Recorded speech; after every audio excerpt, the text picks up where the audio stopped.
स्वतंत्रता के बाद अभी हम लोग इस पाठ का अभ्यास करेंगे। चले बच्चों, आगे बढ़ते हैं। एक नया खंडित राष्ट्र।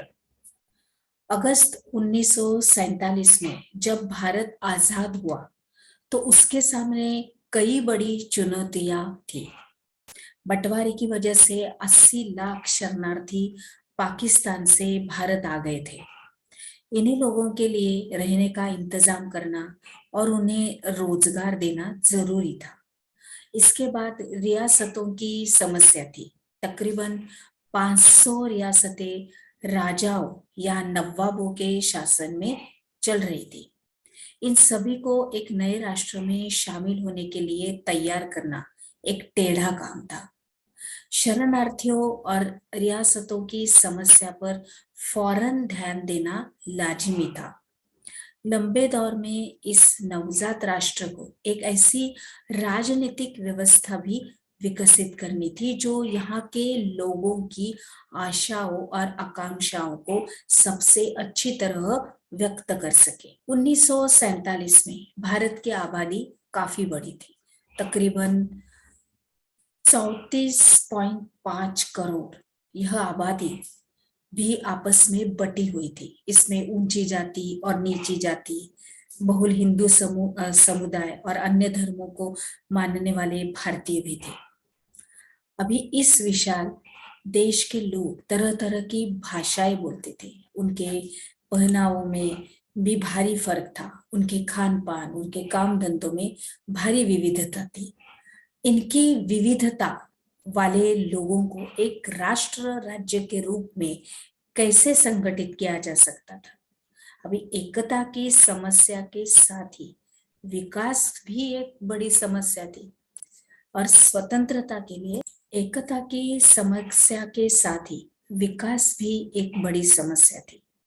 स्वतंत्रता के समय भारत की एक विशाल संख्या गांवों में रहती थी।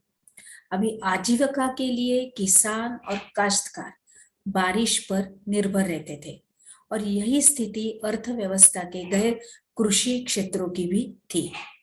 अगर फसल चौपट हो जाती तो नाई, बढ़ई, बुनकर और अन्य कारीगरों की आमदनी पर भी संकट पैदा हो जाता था। शहरों में फैक्ट्री मजदूर भीड़ भरी झुग्गी बस्तियों में रहते थे, जहां शिक्षा या स्वास्थ्य सुविधाओं की खास व्यवस्था नहीं थी। अब इस विशाल आबादी को गरीबी के चंगुल से निकालने के लिए न केवल खेती की उपज बढ़ाना जरूरी था, बल्कि एक नए उद्योगों का निर्माण भी करना था, जहां लोगों को रोजगार मिल सके। उसके बाद एकता और विकास की प्रक्रियाओं के साथ साथ ही चलना था। अगर भारत के विभिन्न तबकों के बीच मौजूद मतभेदों को दूर न किया जाता तो वे हिंसक और बहुत ही खतरनाक टकरावों का रूप ले सकते थे। अभी लिहाजा ऐसे टकराव देश के लिए महंगे भी पड़ते थे। कहीं ऊंची जाति और नीची जाति के बीच, कहीं हिंदुओं और मुसलमानों के बीच, तो कहीं किसी और वजह से तनाव की आशंका बनी हुई थी।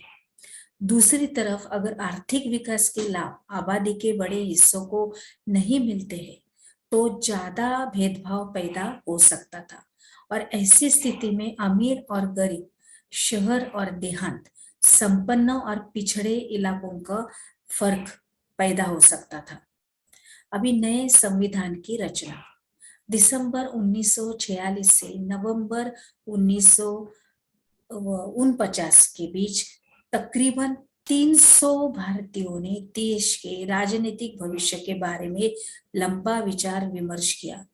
यद्यपि इस संविधान सभा की बैठकें नई दिल्ली में आयोजित की गई थी, परंतु इसके सदस्य पूरे देश में फैले हुए थे और वे बहुत सारे राजनीतिक पार्टियों के प्रतिनिधि थे और इन्हीं चर्चाओं के फलस्वरूप भारत का संविधान लिखा गया, जिसे 26 जनवरी 1950 को लागू किया गया।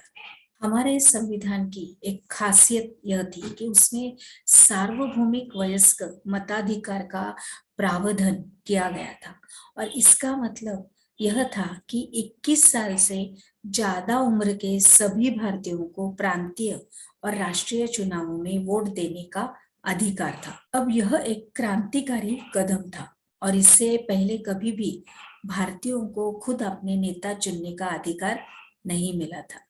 ब्रिटेन और अमेरिका जैसे अन्य देशों की जनता को यह अधिकार टुकड़ों टुकड़ों में ही दिया गया था। वहां सबसे पहले संपन्न पुरुषों को वोट देने का अधिकार मिला। अभी इसके बाद शिक्षित पुरुषों को भी मताधिकार दिया गया। अभी मजदूर पुरुषों को काफी लंबे संघर्ष के बाद यह अधिकार मिला। महिलाओं को सबसे अंत में मताधिकार दिया गया, वह भी लंबे जुझारू संघर्ष के बाद। अब इसके विपरीत भारत के में आजादी के कुछ ही समय बाद यह फैसला लिया गया कि देश के सभी स्त्री पुरुषों को यह अधिकार दिया जाएगा कि भले ही वे अमीर हो या गरीब, पढ़े लिखे हो या अनपढ़ हो। संविधान को ये दूसरी विशेषता यह थी कि उसमें तमाम जातियों, धर्मों या किसी भी तरह की पृष्ठभूमि से संबंध रखने वाले सभी नागरिकों को कानून की नजर में समान माना गया। अभी भारत के कुछ लोग चाहते थे कि भारत की राजनीतिक व्यवस्था हिंदू आदर्शों पर आधारित हो और भारत को एक हिंदू देश घोषित किया जाए। अपनी बात के समर्थन में उन्होंने पाकिस्तान का उदाहरण दिया, जिसका गठन ही एक खास समुदाय यानी मुसलमानों के हितों की रक्षा के लिए किया गया था।